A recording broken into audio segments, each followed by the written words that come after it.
انسان کے سامنے آنسو بہانا بے عزتی کی بات ہے، استغنا کے خلاف۔ اپنی حاجت لوگوں کے سامنے بیان بولو نہ کی جائے۔ اگر آپ نے کر دی، آپ کسی کے سامنے رو دیے، اس کی نظر میں آپ کی عزت کیا ہو جائے گی؟ کم۔ مت رو، اپنے آنسو چھپاؤ لوگوں کے سامنے۔ ہمارے حضرت فرمایا کرتے تھے اپنی بیماریاں بھی چھپاؤ۔ کوئی بیماری ہے کس کے بیان کرو، بولو۔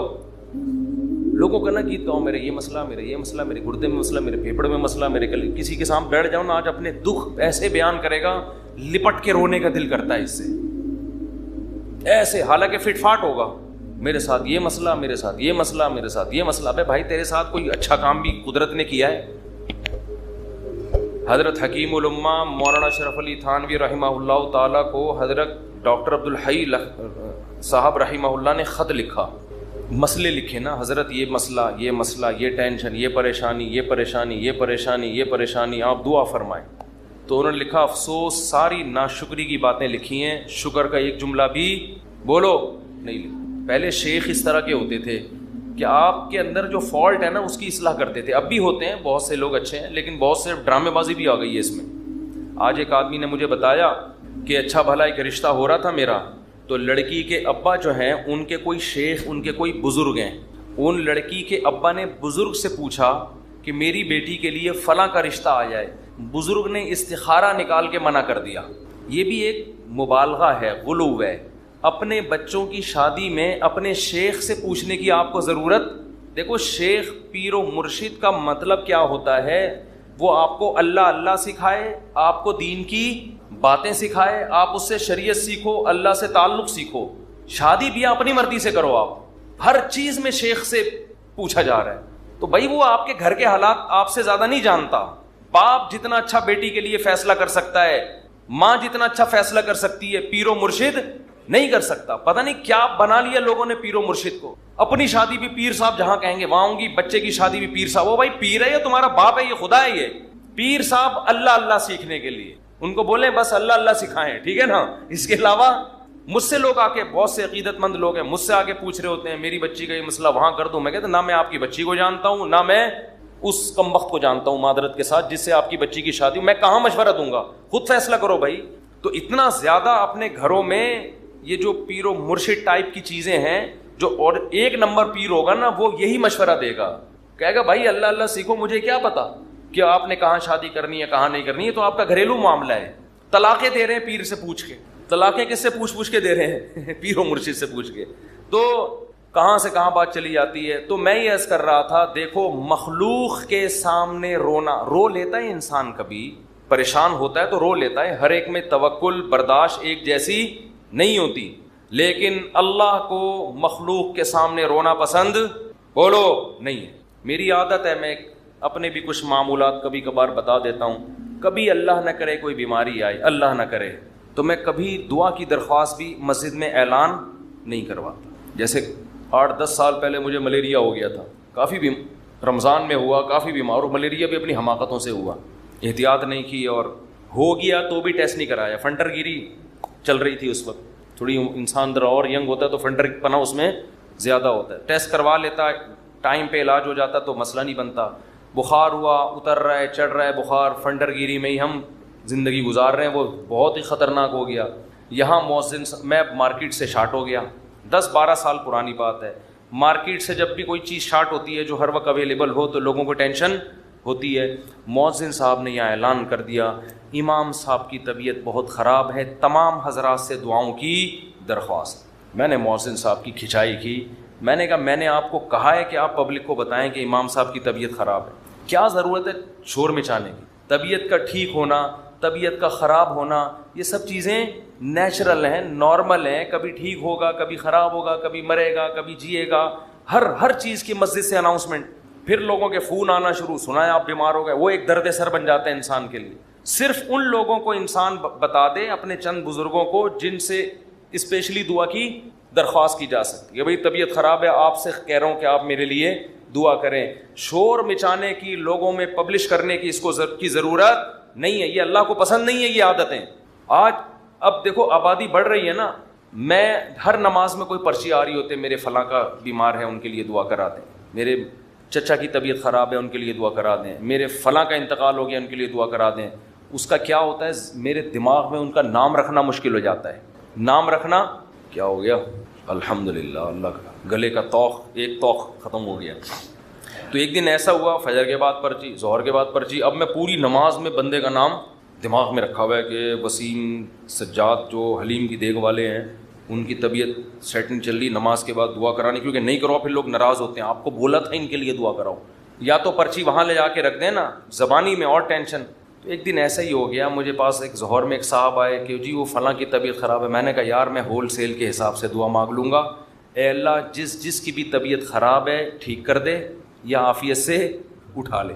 یہ تو نہیں میں نے کہا خیر ٹھیک کر دے اس کو, اور جو دنیا سے جا چکے ہیں اللہ ان سب کی, یہ تو چلتا رہے گا بھائی, کوئی مرے گا کوئی جیے گا. امام کو کیا مرغا بنایا ہوا ہے, کیا بنایا ہوا ہے آپ لوگوں نے امام کو, پورے محلے کی رپورٹیں اس کو, ہر گھر میں وہ فلاں بیمار فلاں. میں نے کہا, انہوں نے کہا نہیں اجتماعی دعا میں یہ ہوتا ہے اللہ ہو سکتا ہے کسی کی سن لے, اللہ ہو سکتا ہے کسی کی سن لے. شاید وہ ادھر کونے میں ایک بندہ بیٹھا ہوا اس کی ٹھا کر کے اوپر.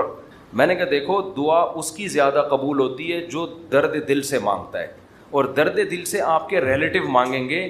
کسی کو کیا پتا کہ سجاد حلیم والا کون ہے, وسیم کباڑ والا کون ہے, سلیم گولے گنڈے والا کون ہے, اور شریف پنچر والا کون ہے, کسی کو کیا پتا یار. جب اس طرح دعائیں مانگیں گے لوگ کہیں گے اللہ ہے وہ ٹھیک کر دے, تیری مرضی, نہیں بھی کر تو کوئی اتنی بڑی ٹینشن والی بات نہیں ہے. آپ اپنے خاص محبت والے چاہنے والوں کو بتایا کرو. کوئی بزرگ ہیں جن سے تعلق ہے, یا امام سے خود کہہ دو کہ مفتی صاحب میرے فلاں کی طبیعت خراب ہے آپ دعا کر دیں, کیونکہ آپ کو عقیدت ہے امام صاحب سے شاید ان کی دعا, تو انسان کھڑے کھڑے وہی دعا کر دے. یہ سنت ہے. صحابہ نبی کے پاس آ کے یہ نہیں کہتے تھے کہ مسجد نبوی میں فلاں کے لیے دعا کروا دیں. صحابہ یہ کہتے تھے یا رسول اللہ آپ میرے لیے یہ دعا کر دیں. نبی اسی وقت کھڑے کھڑے ان کے لیے دعا کرتے تھے, اور بہت دفعہ سامنے قبول بھی ہو جاتی تھی. نبی صلی اللہ علیہ وسلم نے ایک دفعہ ارشاد فرمایا کہ میری امت کے 70,000 لوگ بغیر حساب کتاب کے جنت میں داخل ہوں گے جو اللہ پہ بہت زیادہ توکل کرتے تھے. تو ایک صحابی کھڑے ہوئے حضرت عکاشہ مجمع میں, انہوں نے کہا یا رسول اللہ میرے لیے دعا کر دیں, میں بھی انہی میں سے ہوں. یہ نہیں کہا یا رسول اللہ میرے لیے 27ویں رات کو سب کے سامنے دعا کروا دیے گا, بس یا رسول اللہ آپ میرے لیے بھی دعا کر دیں. آپ نے فرمایا اے اللہ اللہم اجعل عکاشۃ منہم, اے اللہ عکاشہ کو بھی ان لوگوں میں شامل کر دے. جب حضرت عکاشہ کی دعا نبی نے مانگی صحابہ کو تو جوش پیدا ہو گیا. ایک اور صحابی کھڑے ہوئے, یا رسول اللہ میرے لیے بھی دعا کر دیں کہ اللہ مجھے بھی ان میں سے کر دے. آپ نے فرمایا سبقہ کا بہا عکاشہ, عکاشہ سبقت لے گئے. کیا مطلب, حدیث کا مفہوم کیا ہے کہ اللہ نے یہ فضیلت اس کے لیے رکھی تھی جو اس فضیلت پہ بہت زیادہ حریص ہو, اور یہ حرص عکاشہ میں ہے کیونکہ انہوں نے کسی اور کے کھڑے ہونے کا انتظار نہیں. یہ بذریعہ وہی نبی کو پتہ چلا نا کہ یہ اللہ اسی کے لیے قبول کرے گا جو پہلے نمبر پہ کھڑا ہو کے دعا مانگے گا, دوسروں کے لیے آپشن نہیں ہے. تو نبی سے تو ڈائریکٹ درخواستیں کی گئی ہیں. اس طرح علماء سے کہنا چاہیے کہ حضرت میرے فلاں کا مسئلہ ہے, یہ دعا کرا دیں, یہ کر دیں, یہ کر دیں آپ دعا, تو یہ ٹھیک ہے. لیکن اجتماعی پرچیاں دے دے کے دعائیں کبھی کبھار ٹھیک ہے, اس کا معمول بنانا ٹھیک نہیں ہے. اپنے غم کو کس کے سامنے بیان کریں, اللہ کے سامنے. اس کو پبلش کرنا آج فلاں کے ساتھ یہ مسئلہ مجھے اچھا نہیں لگتا, کبھی ذرا سی طبیعت خراب ہوئی, ملیریا ہو گیا تھا, تو یہاں پھر دعائیں شروع, مفتی صاحب بیمار, ابے بھائی اللہ کے سامنے بیان کرو, کیوں پبلک, پھر تبلیغ ترس کھا رہی ہے. اچھا نہیں لگتا کہ کوئی آپ پہ آ کے ترس کھائے, بیچارہ کہے آپ کو. لوگ کہیں گے مفتی صاحب بیچارے, مجھے تو اچھا نہیں لگتا بھائی, مجھے آ کے کوئی کیا کہے, بولو بیچارہ. بھائی ہم تو بیچارے نہیں, ہم اللہ کے سامنے بیچارے ہیں, آپ کے سامنے فنٹر ہیں, ہم ایسے ہی رہو. تو کون ہے اور کیا وہ تو کون ہے, میں بیچارہ. ایک شاعر کا شعر ہے بڑا زبردست, اللہ بچا کے رکھے, استغنا کے ساتھ ہی رکھے, لیکن لوگوں کے سامنے کمزوری ظاہر کرنا. ہمارے فرماتے کوئی دوا بھی کھاتے ہو نا لوگوں سے چھپ کے کھایا کرو. کوئی بھی دوا کھا رہے ہو, لوگ اپنی بیماری لوگوں کے سامنے ایسے نکلو, یہ کوئی بیماری نہیں, فٹ فاٹ, بے شک چھپ چھپ کے کچھ بھی کھا رہا ہو, ٹھیک ہے نا, لوگوں کے سامنے مت غم کو ظاہر کرو. تو ایک شاعر نے بڑی اچھی بات کی ہے, رہبوتک خیر من رحموتک, کہ لوگ تجھ سے ڈریں. یہ بھی غلط ہے نا, ظالم سے لوگ ڈرتے ہیں نا, لوگ تجھ سے ڈریں, لوگوں کے دل میں تیرا خوف ہو, یہ غلط ہے. لیکن اس سے بہتر ہے کہ لوگ تجھ پہ ترس کھائیں. نہیں آ رہی بات. دیکھو دو غلط چیزیں ہیں, لوگ آپ سے ڈریں یہ بھی کیا ہے غلط, یہ تو ظالم ہونے کی علامت ہے نا, ظلم کر رہے ہو آپ, لوگوں کو ڈرا رہے ہو. لیکن اس نے کہا یہ غلط ہے مگر اتنا نہیں جتنا یہ غلط ہے کہ لوگ آپ پہ ترس کھائیں, یہ زیادہ غلط ہے, یہ آپ کے کمزور ہونے کی, یہ آپ کے بے عزت ہونے کی دلیل ہے. ظالم کی بھی عزت ہو جاتی ہے, ڈر سے ہوتی ہے. مظلوم جس پہ ظلم ہو رہا ہوتا ہے نا اور وہ رو رہا ہوتا ہے ظالم کے سامنے, اس کی معاشرے میں عزت نہیں ہوتی, اور عزت بڑی چیز ہے. تو ہاں ہر ایک کو ایک ہی لاٹھی سے نہیں ہانکنا چاہیے, ایک حد تک لوگ برداشت کرتے ہیں, اس کے بعد انسان کے حوصلے پست ہو جاتے ہیں. تو اس لیے ان چیزوں کا معمول ختم کریں. لوگوں کے سامنے مت بتائے کہ نہیں یہ ہو گیا فلانا ہو گیا, اللہ کے سامنے روئے انسان, اللہ کے سامنے اپنی حاجت. تو لوگوں کے سامنے اپنا غم بیان کر کے رونے سے عزت بڑھتی ہے یا کم ہوتی ہے؟ کم. اللہ کے سامنے رونے سے, اپنا غم بیان کرنے سے عزت کم نہیں ہوتی بلکہ اللہ کی نظر میں عزت بڑھ جاتی ہے. ہمارا معاملہ الٹا ہے, پبلک کے سامنے روتے ہیں اور اللہ کے سامنے روتے ہوئے ہمیں شرم آتی ہے. میں نے دیکھا لوگ دعا میں منہ پہ ہاتھ رکھ لیتے ہیں اگر ان کو کبھی رونا بھی آ رہا ہو. بھائی کھلے عام رو, کوئی مسئلہ نہیں ہے, یہ اللہ کے سامنے رو رہے ہو. ہاں لوگوں کو دکھانے کے لیے مت رو. آج کل ٹیلی ویژن میں اس قسم کی چیزیں بھی موجود ہیں, پروگرام چل رہے ہوتے ہیں رونے کے, اشتہار لگے ہوتے ہیں ہمارے ہاں, رو رو کے دعائیں مانگی جائیں گی.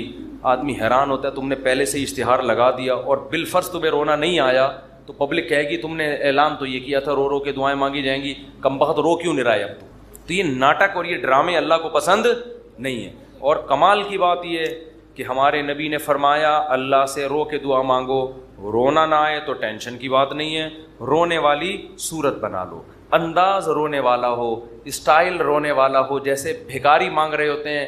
دیکھو رونا نہ آئے اور انداز رونے والا بنا لے, یہ رونے سے بھی زیادہ بہتر ہے, کیونکہ اللہ کہتا ہے کہ اس کے بس میں جو ہے وہ اس نے چھوڑا نہیں ہے. کیونکہ جب رونا آتا ہے تو دعا میں دل لگتا ہے, رونا نہیں آتا تو دعا میں دل نہیں لگتا, پھر بھی انسان مانگتا ہے. یہ ادا اللہ کو زیادہ پسند ہے. بہت مشکل ہے بات سمجھانا, بہت. آج کل لوگ کہتے ہیں نا عبادت میں دل ہی نہیں لگ رہا. ارے عبادت میں دل لگے گا تو وہ تو مزہ آئے گا نا عبادت میں. کمال تو جب ہے جب دل نہ لگے پھر بھی کرو عبادت, پھر بھی عبادت کرے انسان. تو اللہ کے سامنے روتے ہوئے شرم محسوس بولو نہیں کرنی. جیسے اذان کہتے ہوئے شرم نہیں آنی چاہیے. سفر میں جب ہم جاتے ہیں نا, بعض دفعہ ٹرین جنگل سے گزر رہی ہوتی ہے, علماء کہتے ہیں کہ اگر ایسی جگہ نماز پڑھنی ہے جہاں قریب میں کوئی محلہ نہیں ہے, اذان نہیں ہوئی ہے, تو فرض نماز کے لیے پھر آپ کو کیا اذان کہنی ہے, وہاں اذان پڑھنی ہے. اب میں نے وہاں نمازیوں کو بھی دیکھا, ان کو اذان دیتے ہوئے شرم آ رہی ہوتی. ٹرین میں اذان دیتے ہوئے لوگ کیا کہیں گے, ملا. لوگ کیا کہیں گے, ملا کہیں گے. ابے یہ تو پورا ملا نکلا. ہمارے محلے میں ایک صاحب کا رشتہ ٹوٹا اسی چکر میں. اچھا بھلا نوجوان, فٹ فاٹ, کھاتا پیتا, خوبصورت آدمی. اس کے لڑکی والے آ گئے گھر میں منگنی کرنے کے لیے, اتنے میں اذان کیا. لڑکا گھر میں نہیں تھا, اذان کی آواز آئی. اب لڑکے والوں نے فخر سے بتایا کہ پتہ ہے ہمارا بیٹا اذان دے رہا ہے, یہ جو اذان ہے نا یہ ہمارا بیٹا دے رہا ہے. لڑکی والوں نے کہا ابے یہ تو ملا نکلا. یہ کیا نکلا؟ یہ سچا واقعہ بتا رہا ہوں. اس بیس پہ انہوں نے رشتہ توڑ دیا. تو کل قیامت میں پتہ چلے گا بھائی, اللہ کہے گا جاؤ ان لبرل لوگوں کے ساتھ اسی جہنم کی آگ میں جاؤ. وَإِذَا نَادَيْتُمْ إِلَى الصَّلَاةِ اتَّخَذُوهَا هُزُوًا وَلَعِبًا. قرآن کہتا ہے جب تم اذان دیتے ہو تو یہود و نصارہ اس اذان کا مذاق اڑاتے ہیں. تو اللہ کا نام آسمانوں میں بلند کرتے ہوئے ہمیں شرم محسوس نہیں کرنی چاہیے. اس لیے کبھی جنگل میں, ٹرین میں, جہاں ٹرین اگر اسٹیشن پہ ہے تو اذان کی ضرورت نہیں ہے, لیکن اگر جنگل میں ہے اور آپ نے فرض نماز پڑھنی ہے تو ایسے ٹرخانے والے طریقے سے نماز نہ پڑھا کرو, بلکہ پراپر طریقے سے کھڑے ہو کر قبلہ تلاش کرو کدھر ہے, پراپر طریقے سے اذان دو. اس میں اگر شرم آ رہی ہے تو اور زیادہ دو, ٹھیک ہے نا. اللہ کو بتاؤ کہ اللہ ان کمبختوں کو نماز چھوڑتے ہوئے شرم نہیں آ رہی, تو مجھے تیرا نام بلند کرتے ہوئے شرم کیوں آئے گی. اذان بہت بڑی عبادت ہے, اللہ کی کبریائی آسمانوں میں بلند ہوتی ہے. اور ایک بات اذان پہ آئی ہے تو یہ بھی بتا دوں, اذانیں بہت لمبی کھینچنا یہ سنت نہیں ہے. آج کل اذان شروع ہوتی ہے, اللہ وہ اتنا کھینچتا ہے اذان کو, اتنا کھینچتا ہے. یہ مد کہیں بھی ثابت نہیں ہے اذان میں. دیکھو اللہ اکبر میں جو الف کی مقدار ہے نا, اللہ, یہ اللہ ہی ہے بس, اللہ نہیں ہے کہیں بھی. تجوید کی روح سے ادھر مد بنتا ہی نہیں ہے. ہاں جب آپ کہتے ہیں حی علی الصلاح تو یہاں مد ہے، صلاح کو کھینچ سکتے ہیں، حی کو نہیں کھینچ سکتے. حی علی الصلاح. لوگ کیا کریں، حی علی الصلاح، علی الصلاح، عجیب عجیب اذانیں ہو رہی ہیں. ایک دفعہ ہم کہیں گئے نماز پڑھنے کے لیے، تو اذان جب شروع ہوئی نا تو وہ کہنے لگے ایسے اسٹائل میں اذان کے میں ابھی بتاؤں گا تو پھر وہ میم بن جائے گی اس پہ. تو بس وہ خود ہی سوچ لیں. ہم لڑکے بیٹھے تھے، ہم کو ہنسی آنے لگی. ہم نے کہا یہ کیا کر رہے ہیں، پتہ نہیں اذان دے رہے کیا کر رہے ہیں. ایک امام نماز پڑھا رہے تھے، السلام، پوری نماز صحیح پڑھائی. جب وہ سلام پھرنے لگے تو السلام علیکم ورحمۃ اللہ. ہم نے کہا یار اچھا بھلا السلام علیکم ورحمۃ اللہ پڑھ رہے تھے، السلام علیکم ورحمۃ اللہ کر کے ادھر گھما. عجیب، نہ قرآن سیکھتے ہیں نہ اذان سیکھتے ہیں. جس کو کھڑا کر دو لے جا کے بس وہ شروع کر دیتا ہے. ایک امام کے پیچھے ہم نے نماز پڑھی دیہات میں، وہ پوری سورہ فاتحہ غلط پڑھ رہے تھے لیکن ان کو توئیں پڑھنا آتا تھا. بس انہوں نے نورانی قاعدے میں توئیں کا لفظ اچھی طرح سیکھ لیا تھا. تو ہوتا ہے، یہ تا نہیں ہوتا. باقی کچھ سیکھا نہیں انہوں نے. اب وہ نماز پڑھا الحمدللہ رب العالمین، حمدو کو پڑھ رہے ہیں حمدو. ہم نے برداشت کر لیا. اہدنا الصراط، سواد نہیں نکل رہے، لیکن جہاں تو آئے گی نا کہتے ہیں اہدنا الصراط المستقیم. ٹھیک، ہم کہہ رہے یار پورا غلط پڑھ رہے ہوتے ہیں لیکن جہاں توئیں آتی ہے ایک دم. تو یہ چیزیں سیکھنے کی ہیں بھائی. اتنا موٹا موٹا قرآن یا موٹی موٹی اذان ہر مسلمان کے لیے سیکھنا ضروری ہے. تو اذانوں کو بہت زیادہ کھینچا نہ کریں. ایک تو خلاف سنت بھی ہے، دوسرا لوگوں سے پھر ادب نہیں ہوگا اذان کا. اذان کے وقت خاموش رہنا چاہیے، اذان کو غور سے سننا چاہیے. جب آپ اتنی لمبی کھینچو گے اذان تو پھر کہاں اس کا ادب ہوگا. کافی ٹائم لگ جاتا ہے اس میں. مختصر اذان دے، مختصر، اللہ اکبر اللہ اکبر، پھر اللہ اکبر اللہ اکبر، بس اشہد ان لا الہ الا اللہ. لا پہ مد ہے، الہ پہ نہیں ہے. نہیں یاری بات. ہم ایسے ہی اذان دیا کرتے تھے. لوگ کہتے ہیں حرم میں اتنی لمبی اذانیں ہو رہی ہیں.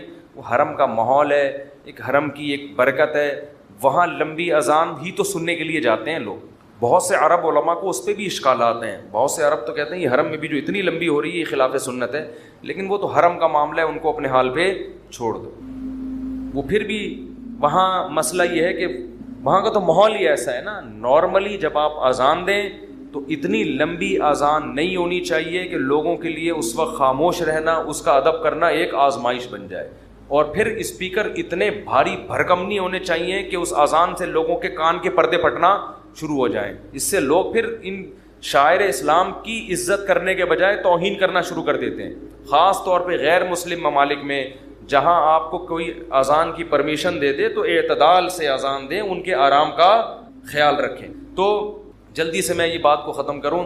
دیکھو، دعائیں مانگنے میں شرم اور عار محسوس نہ کرو. اللہ کے سامنے گڑ گڑانے میں شرم اور عار محسوس نہ کرو، اس کا معمول بنا لو. حضرت عمر فرمایا کرتے تھے کہ میری دعا قبول ہو رہی ہے یا نہیں مجھے اس سے غرض نہیں ہے، مجھے اس سے غرض ہوتی ہے کہ مجھے دعاؤں کی توفیق مل رہی ہے کہ نہیں مل. تو جتنی دعائیں ڈاکٹر ٹھیک کرے گا، جا مانگ ڈاکٹر سے. میری مرضی میں ٹھیک کروں نہ کروں، لیکن تو نے یہ بتا دیا ہے کہ تو مجھے اپنا محتاج، تو اپنے آپ کو میرا محتاج نہیں سمجھتا. تو نے اپنے عمل سے یہ ثابت کر دیا ہے کہ تو اپنے آپ کو نہیں سمجھتا کہ میں اللہ کا محتاج ہوں. تو نہیں سمجھتا کہ اللہ سب کچھ کر سکتا ہے. اس لیے اللہ کی نظر میں دعا کی ویلیو ہے. اگر آپ کا کوئی مسئلہ اٹکا ہوا ہے اور آپ اس کے اسباب اختیار کرتے ہو، دعا نہیں مانگتے، اللہ کہتے ہیں تیرا یہ خیال ہے کہ مسئلے میں دور نہیں کر سکتا، مسئلے تیرے گورنمنٹ دور کرے گی. تو یہ تکبر ہے جو آپ کو سزا کا ذریعہ بنے گا اور برکتیں چھین لے گا آپ کی زندگی سے. اس لیے قرآن کے الفاظ دیکھو، وقال ربکم ادعونی استجب لکم.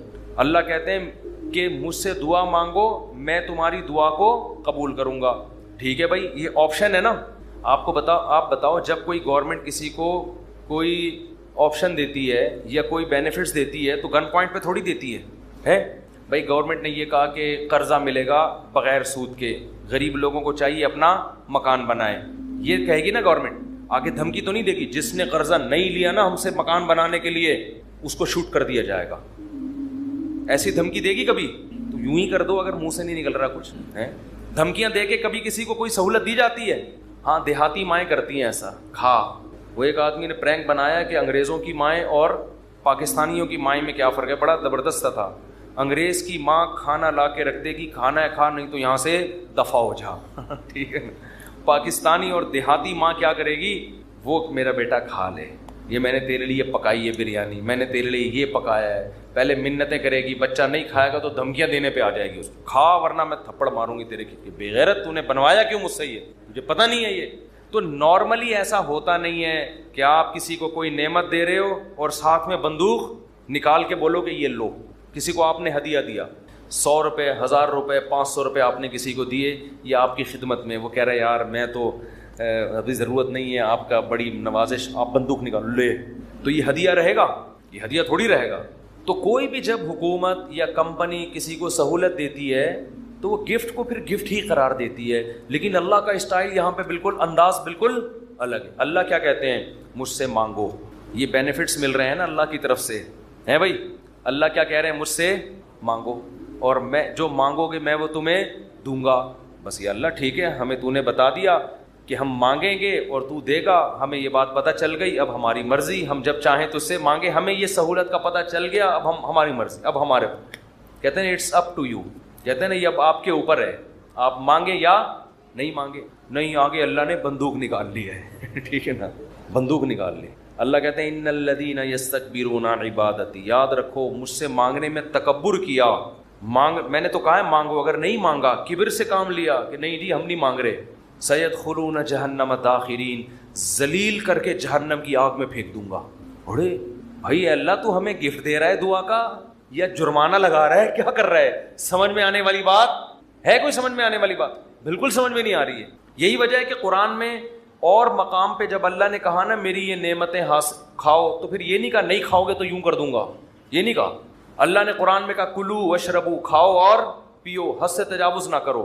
یہ نہیں کہا اگر نہیں کھایا نا تو جہنم میں پھینک دوں گا, یہ کہا قرآن نے. کیا ہو گیا بھائی, اللہ نے کہا فن کے ہو نکاح کرو, یہ نہیں کہا نہیں کیا نا جہنم میں پھینک دوں گا میں, بشرطے کہ گناہ سے بچے انسان. گناہ کرو گے پھر تو جاؤ گے جہنم میں. لیکن جو بھی اللہ نے نعمتیں دی ہیں ان کو بندوق کی نوک سے نہیں اللہ نے کہا, کیونکہ وہ نعمت پھر نعمت رہتی نہیں ہے, وہ نعمت تھوڑی رہتی ہے پھر وہ. لیکن یہاں اللہ کیا کہہ رہے ہیں, مجھ سے مانگو میں تمہیں دوں گا. ہم خوش ہو گئے, زبردست, اللہ کی طرف سے انعام مل گیا. ٹھیک ہے, جب سہولت سے ٹائم ملے گا تو مانگ لیں گے, موڈ ہوگا, اور نہیں بھی مانگا تو اللہ نے بس ایک آپشن دیا ہے کہ مانگو گے تو ملے گا. لیکن اللہ نے کیا کیا, انداز دیکھو, کہا کہ اگر نہیں مانگا تو جہنم میں ذلیل کر کے داخل کر دوں گا. سوال پیدا ہوتا ہے اللہ یہ تو گفٹ دے رہا ہے یا ہمیں ڈرا رہا ہے, آزمائش میں ڈال رہا ہے؟ اللہ کہتے ہیں گفٹ بھی دے رہا ہوں لیکن یہ بہت بڑی آزمائش بھی ہے.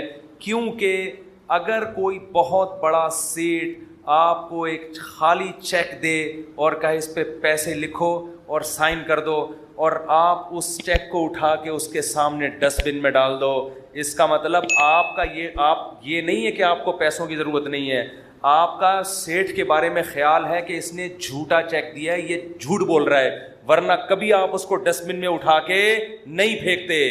بہت مشکل ہے بات سمجھانا, بہت مشکل. آپ غریب ہیں, کھانے کو روٹی نہیں ہے, ایک سیٹھ نے آ کے آپ کو ایک سونے کی ڈلی پکڑا دی, کہا لے موج کر, یہ کروڑوں روپے کی ہے. آپ نے اٹھا کے اس کو آپ نے کہا آپ نے اچھی آفر کی مجھے, بہت اچھا تحفہ ہے, بہت خوشی ہوئی, اب آپ جا سکتے ہیں. بیگم سے کہا اس کو کچرے میں پھینک دو. سیٹھ کو پتہ چلے گا نا تو وہ کہے گا بیٹا تو اتنا بڑا سیٹ تو ہے نہیں کہ تجھے اس کی ضرورت نہ ہو, یہ تو میں جانتا ہوں, کھانے کو تیرے پاس روٹی نہیں ہے, یہ جو تو نے اس کو ڈسٹ بن میں پھینکا ہے نا یہ اس کی علامت ہے تو مجھے جھوٹا سمجھتا ہے کہ میں نے تجھے جو سونے کی ڈلی دی ہے وہ سونے کی نہیں ہے, اس پہ سونے کا پانی چڑھا ہوا ہے. تو یہ کس کے جھوٹ بولنے, یہ اصل میں تم میرے اوپر الزام لگا رہے. اللہ کہتے ہیں مانگو. اللہ کو پتہ ہے کہ ہم سب محتاج ہیں, ہمارے درجنوں مسائل ہیں, ایسا دنیا میں کوئی نہیں ہے جس کے سارے مسئلے حل ہو گئے. مسئلہ حل ہوتا ہے تو 20 مسئلے پیدا کر کے حل ہوتا ہے وہ. اب دیکھو کتنے مسائل ہیں, کسی کوئی بے روزگار ہے, پیسے نہیں ہیں, پیسے آ گئے تو خطرات بڑھ گئے, ڈکیتی کا خطرہ, پیسے آ گئے تو 10 مسائل کھڑے ہو گئے, اور کوئی مسئلہ کھڑا ہو گیا, گردے کا مسئلہ ٹھیک ہوا, ہارٹ کا پیشنٹ بن گیا, اور 20 قسم کے مسائل ہیں نا. سب کچھ ٹھیک ہے تو پھر بھی سکون نہیں ہے زندگی میں, نیند نہیں آ رہی, نیند کی گولیاں کھا کے سو رہے ہیں. دنیا میں ٹینشن لیس آدمی کوئی بھی نہیں ہے. اب اللہ نے کہا مانگو.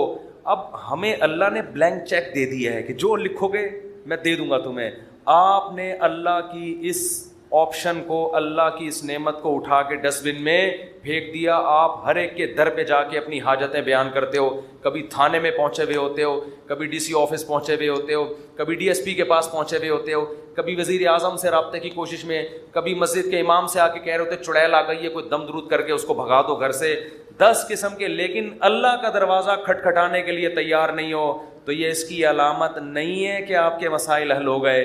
یہ اس کی علامت ہے کہ آپ نے اللہ کی آفر کو ہلکا سمجھا ہے, اللہ کو معاذ اللہ آپ نے جھوٹا سمجھا ہے, اللہ کو معاذ اللہ آپ نے اس کے بیان کو سیاسی بیان سمجھا ہے. لیکن جو ایمان والے لوگ ہیں وہ اللہ کی اس آفر سے فائدہ اٹھاتے ہیں. کتابوں میں لکھا ہے کہ یعقوب علیہ السلام کے بیٹے جب ان سے بچھڑے تھے, اتنی اللہ سے دعائیں مانگی کہ ان کے گھٹنے سجدے میں گر گر کے دعائیں مانگ مانگ کے ان کے گھٹنوں اور بازوؤں پہ نشان پڑ گئے تھے. وہ انبیاء بہت دعائیں مانگتے ہیں, ہر بات میں دعا, ہر بات میں دعا. قرآن کہتے ہیں مجاہدین جو میدان جنگ میں لڑائی کے لیے اترتے ہیں وہ کیا دعا مانگتے تھے؟ ربنا افرغ علینا صبرا وثبت اقدامنا, اے اللہ ہمارے اوپر صبر کو انڈیل دے, ہمارے قدموں کو مضبوطی سے جما دے اور ہمیں ان دشمنوں پر فتح دے. تمام اسباب وسائل کے ساتھ اترے مگر دعائیں کس سے مانگ رہے ہیں؟ اللہ سے.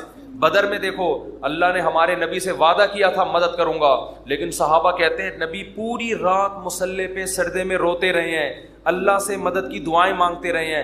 حالانکہ اللہ نے تو مدد کا وعدہ کیا ہے, پھر بھی مانگ رہے ہیں اے اللہ اگر یہ 313 شہید ہو گئے تو تیری دنیا میں عبادت کرنے والا کوئی بھی نہیں ہوگا. اللہ کو واسطے بھی دے رہے ہیں. جہاں پیغمبروں کے ساتھ کوئی زکریا علیہ السلام کی اولاد نہیں, اللہ سے اولاد مانگ رہے, پوری زندگی اسی میں گزر گئی, بڑھاپے میں جا کے اولاد ملی ہے. تو سارے پیغمبروں کا اللہ نے یہی تذکرہ کیا, ہر بات میں دعا. سلیمان علیہ السلام جو حاجت پوری ہو رہی ہے فوراً کیا کر رہے ہیں؟ اللہ سے دعا. ایوب علیہ السلام پریشانیوں میں, زندگی ٹینشنوں میں, بیماریوں میں, قرآن کہتے ہیں اللہ سے ہاتھ اٹھا کے دعائیں مانگتے تھے. انی مسنی الضر, اے اللہ بہت پریشانی میں ہوں. انت ارحم الراحمین, تو سب سے زیادہ رحم کرنے والا. پیغمبروں کو اس سے غرض نہیں ہوتا, اس سے غرض نہیں ہوتی کہ دعا قبول ہو رہی ہے یا نہیں ہو رہی. وہ کہتے ہیں ہم مانگتے رہیں بس, ہمارا کام کیا ہے. اور یاد رکھو جب قبول نہ ہو رہی ہو نا پھر مانگنے کا مزہ ہے. مزہ کب ہے؟ آپ کے کیسی الٹی الٹی باتیں کرنے کے لیے مصطفیٰ نے بلایا ہے. قبول نہ ہو رہی ہو نا تو پھر ہے مانگنا, تبھی تو یہ اس کی علامت ہے کہ آپ کا اللہ پہ ایمان ہے اور وہی قبول ہوتی ہے. بعض دفعہ آپ اللہ سے جو چیز مانگتے ہیں اللہ وہ نہیں دیتا, اس کا آلٹرنیٹ دے دیتا ہے. ایک صاحب کا فون آیا, مجھے کسی سے عشق ہوا ہے اور میں دعائیں مانگ مانگ کے تھک گیا پھر بھی نہیں ہو رہی شادی. آج کل تو لڑکوں کے یہی مسائل ہیں, مانگ مانگ کے دعائیں تھک گیا. تو آپ کہتے ہیں دعائیں قبول ہوتی ہیں, میں تو پھر اس پہ اور تڑکا لگا دیتا ہوں. میں کہتا ہوں بہت سے لوگ کہتے ہیں ہم جس کو مانگ رہے ہیں وہ ملی نہیں, چلو نہیں ملی مقدر میں ہوگا, دعا قبول نہیں ہوئی. مفتی صاحب کہہ رہے ہیں دعائیں کیا ہوتی ہیں؟ قبول. لیکن اس کی کہیں اور شادی کی خبر ہمیں مل رہی ہے. تو اللہ اگر دعا قبول نہیں کرتا تو کم از کم ایسا تو نہ کرے نا کہ اس کی کہیں شادی ہو رہی ہے اور ہمیں اطلاع مل رہی ہے. خوشی خوشی لوگ بتا رہے ہیں تمہیں پتہ ہے اس کی شادی ہو گئی. چلو یہاں تک بھی بات سمجھ میں آتی ہے. اس کے بچہ ہوا, ہمیں اطلاع دی جا رہی ہے آگے, ارے تمہیں خوشخبری سنا ہے وسیم بھائی, کوئی وسیم بیٹھے ہو تو معذرت, تمہیں پتہ ہے وہ جو تمہاری کلاس فیلو تھی اس کی ایک جگہ شادی ہو گئی تھی, اس کے ماشاءاللہ آج بیٹا پیدا ہوا ہے. اور انسان تبتا یار ہم نے تو لیلۃ القدر میں دعائیں مانگی تھی ہمیں مل جائے, اور ادھر بھی چلے بھی وہاں گئی اور اس کے بچہ بھی پیدا ہو گیا. اور تباہی اس وقت آتی ہے جب وہ بچہ سمجھدار ہو کے آپ کو ماموں کہنا شروع کر دے. حقیقت بات جب آپ ان کے گھر جائیں ملنے کے لیے اور وہ آپ کی پرانی گرل فرینڈ بچے کو تعارف کروا رہی ہے, تمہارے ماموں لگتے ہیں یہ رشتے میں, حقیقی تو نہیں ہے لیکن رشتے میں کیا لگتے ہیں؟ ماموں. تو آپ کہو گے یار یہ دعائیں قبول ہو رہی ہیں یا کیا ہو رہی ہے؟ تو اس طرح بھی ہوتی ہیں. تو ایسے لوگوں کو میں کہتا ہوں کہ جو یہ مایوس ہوتے ہیں نا یہ قبول تو نہیں ہو رہی. او بھائی تو دنیا میں ایک ہی عورت پیدا ہوئی ہے کیا؟ اللہ کے علم میں یہ بات تھی کہ وہ تیرے لیے نقصان دہ تھی, ہر چیز تمہارے لیے نہیں ہے. قرآن کیا کہتے ہیں؟ آسان تکرہوا شیئا, بہت سی چیزوں کو تم پسند نہیں کرتے لیکن اللہ نے اس میں خیر رکھی ہوتی ہے. بہت سی چیزوں کو تم پسند کرتے ہو اللہ نے اس میں تمہارے لیے خیر نہیں رکھی ہوتی. واللہ یعلم, اللہ کہتے ہیں مجھے پتا ہے، وَأَنْتُمْ لَا تَعْلَمُونَ، تم جاہل ہو، تم نہیں جانتے، اللہ سے آگے نکلنے کی کوشش مت کرو۔ سورہ کہف میں واقعہ نہیں ہے کیا کہ حضرت خضر علیہ السلام نے ایک نوجوان بچے کو قتل کر دیا تھا، موسیٰ علیہ السلام نے پوچھا کیوں مارا، ان میں ماں باپ کا کیا قصور تھا؟ فرمایا یہ بچہ بڑا ہو کر ماں باپ کا باغی بنتا، اس لیے اللہ نے اٹھا لیا اس کو، اور نیک والدین تھے، اللہ ان کو دوسری اولاد دے گا۔ اب وہ والدین تو رو رہے ہوں گے ہائے ہمارا بچہ اللہ نے چھین لیا ہم سے۔ بھئی اللہ کے علم میں یہ بات ہے کہ اس کے کا نعم البدل اللہ تمہیں عطا کرے گا، اور وہ ایسا ہوگا جو تمہاری خدمت کرے گا۔ تو ہمیں نہیں پتا، کچھوں کے اولاد نہیں ہوتی، وہ پریشان ہے، ہو کیوں نہیں رہی، اسی میں خیر ہے۔ کیا بھروسہ کوئی اولاد ہو اور وہ آپ ہی کا سر بجانا شروع کر دے۔ وہ آپ جو جیسا چل رہا ہے اللہ سے اچھی امید رکھو، اے اللہ میرے ساتھ یہی ٹھیک، سر پہ بال اگائیں ٹھیک ہیں، نہیں یوں بولا کرو مجھ پہ ٹنڈ سوٹ کرتی ہے اس لیے اللہ مجھے بال نہیں دے رہا۔ بہت سے لوگوں کے مسئلے بال ہی نہیں اگ رہے، مالشیں کر کر کے، زیتون کی مالشیں، یہ آملہ کھا لیا انہوں نے، لگانے کے بجائے نا کھانا شروع کر دیا انہوں نے، نہیں اگ رہے ہیں۔ ایسے لوگ ایسے گنجے دنیا میں موجود ہیں، مجھ سے آگے پوچھ رہے ہوتے ہیں آپ نے کیا کیا ہے جو آپ کے بال اگائے؟ تو بھائی ہر ایک کے نہیں اگیں گے، یہ آزمائش ہے اللہ کی طرف سے، تو اسی میں صبر کرو یار، مر کے کیا ہو جائیں گے، ختم، اسی میں اس پہ روٹیاں پکاؤ۔ جب ایک بڑا سر ہو نا اور بڑی خوبصورت سی ٹنڈ ہو تو میرا تو دل کرتا ہے اس کو دھوپ میں گرم کر کے اس پہ چپاتیاں، مزہ آتا ہے، سر بھی بڑا ہو اور تمیز سے بنا ہو، تو ایک دم ایک ایسا فیل سا ہوتا ہے۔ خیر یہ تو مزہ، اس پہ ایڈریس لکھ لو، کبھی گم نہیں ہوگے آپ۔ تو اگر اللہ نے ٹنڈ دیے، بہت سے کام اس ٹنڈ سے لیے جا سکتے ہیں، ایڈریس لکھ دو اس پہ، تو اس کا فائدہ یہ ہوگا کہ کبھی بھی گم نہیں ہوگے۔ خیر یہ تو میں مذاق کر رہا ہوں، لیکن اللہ نے جو آزمائش مقدر کی ہے، کیا کرو بھائی، صبر۔ خواتین پریشان ہوتی ہیں، بچے مر جاتے ہیں بعض دفعہ بچپن میں، نبی نے کیا فرمایا، جس عورت کا بچپن میں بچہ مر گیا اور اس نے صبر کیا، میں اس کے لیے جنت کی ضمانت لیتا ہوں۔ بے صبرے لوگ اللہ کو پسند نہیں ہیں۔ ہم نے اپنے بچپن میں ایسی عورتیں بھی دیکھی ہیں، جوان بیٹا مر گیا، آنسو نکل رہے ہیں ان کے، میں نے خود اپنی آنکھوں سے دیکھا، آنسو نکل رہے ہیں ماں کے، لیکن اللہ سے کہہ رہی ہے اے اللہ یہ آنسو میرے اختیار میں نہیں ہے اس لیے رو رہی ہوں، کہیں تو مجھے بے صبرے لوگوں میں شامل نہ کر لینا۔ میں نے ایسی عورتیں دیکھی ہیں بچپن میں، جوان بیٹا مرا ہوا ہے اور ماں رو کے کیا کہہ رہی ہے، اللہ یہ میرے اختیار میں نہیں ہے اس لیے رو رہی ہوں۔ دیکھو ایسی عورتیں ہوا کرتی تھیں۔ اب تو چیخنا، چلانا، واویلا کرنا، شور شرابہ، گھروں میں چیزیں اٹھا اٹھا کے پھینکنا، اس کو سمجھتے ہیں بڑا نیک آدمی ہے یہ۔ تو صبر کرنے والے پسند ہیں، مانگتے رہو مانگتے رہو مانگتے رہو، اس چکر میں مت پڑو کہ کون سی قبول ہو رہی ہے کون سی نہیں ہو رہی، ہر چیز اللہ سے مانگے۔ نبی نے فرمایا جوتے کا تسمہ بھی ٹوٹ جائے تو کس سے مانگو؟ اللہ سے۔ اس کا مفہوم پتہ ہے کیا ہے؟ مطلب یہ کہ لوگوں سے مت مانگو، لوگوں سے مت مانگو، ہر حاجت کس کے سامنے پیش کرنی ہے؟ اللہ سے۔ پھر قبول ہو جائے ٹھیک ہے، نہیں ہے تو زیادہ ٹھیک ہے۔ اور میں نے تو اپنی زندگی میں دیکھا ہے بھائی کہ انسان حقیقت میں اللہ سے گڑ گڑا کے مانگتا ہے نا، دعا قبول ہوتے ہوئے نظر آتی ہے اس کو۔ دیکھو دعا کی حیثیت کیا ہے کہ آپ نے اللہ کے دفتر میں اپنی فائل جمع کرا دی، تسلی ہو گئی، آپ کا کام اب ہو جائے گا، اب آپ ٹینشن نہ لیں۔ لوگ کہتے ہیں نا گورنمنٹ کے ادارے میں بھائی ہم نے فائل جمع کرا دی ہے، اب ہمارے بس میں جو تھا وہ ہو گیا، اب یہ پروسیس سے گزرے گی، جو بھی آپ کا پلاٹ آپ کے نام ہونا ہے، گاڑی آپ کے نام ہونی ہے، گھر پہ آپ کو میسج آ جائے گا، اب تمیز سے بیٹھ جاؤ، بار بار جا کے وہاں پوچھتے نہیں رہو فون کر کے سر میرا کام ہو گیا، سر میرا کام ہو گیا۔ بھائی فائل، پیشنٹ آپ ہاسپٹل میں، اچھے ہاسپٹل میں اگر آپ داخل کرا دیتے ہو، آپ کہتے ہو وہ بندہ سیو ہے، اب یہ ڈاکٹروں کے حوالے میں نے کر دیا، اب آپ تسلی سے۔ تو جب آپ دنیا میں تسلی کر لیتے ہو یار پیشنٹ ڈاکٹروں کے حوالے کر دیا، فائل گورنمنٹ کے دفتر میں جمع کرا دی ہے، تو اللہ کے ہاں دعا مانگ کے بھی مسلمان کو تسلی ہوتی ہے، میں نے اپنا دکھڑا کس کے سامنے رکھ دیا ہے؟ اللہ کے، اب اس کی مرضی ہے، وہ کرے ٹھیک ہے، نہیں کرے تو بھی ٹھیک، اب میرے لیے جو فیصلہ ہوگا وہ بہتر ہوگا۔